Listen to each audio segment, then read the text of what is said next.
GT500, we've talked about family as it relates to the DNA of the company and the performance aspect. We also work with great partners who are part of the Ford Performance family, and we're going to talk a little bit about that. But first, we're going to start over here with Craig Jackson's Little Red clone. Now, this isn't the exact Little Red, but it is its clone, GT500. And I don't know how many of you guys are aware, but Craig and Steve Davis and the Barrett Jackson team, but Craig has found the Little Red, the actual car, and redid it.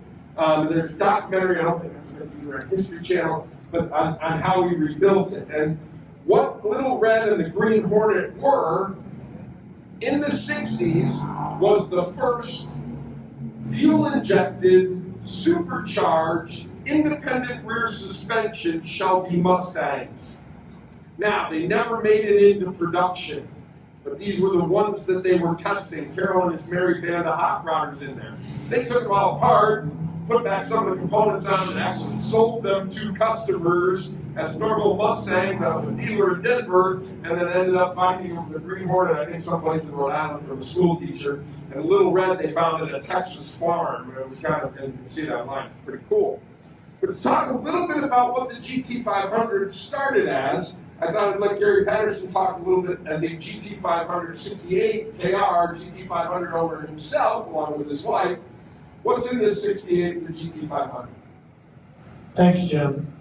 You know, we've come a long way, and we talked about the hydrogen technology, and it really didn't work out in 2003, but you never know.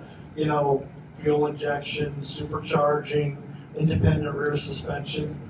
Could that ever happen after it really didn't work for us in 68? I think we'll see that did happen. At any rate, this car, though, was remarkable.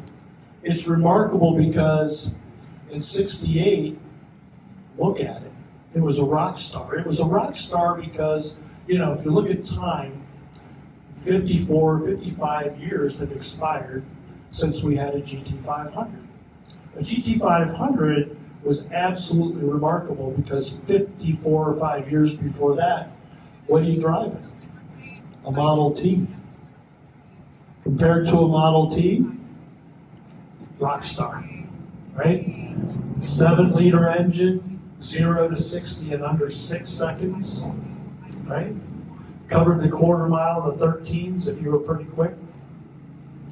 Modern features like front disc brakes. They were about as big as your appetizer plate last night. They stopped the car pretty well once from 40 or 50 miles an hour. Definitely not repeatable, right? Had other creature comforts too. Roll-up windows, AM radio, luxurious bucket seats.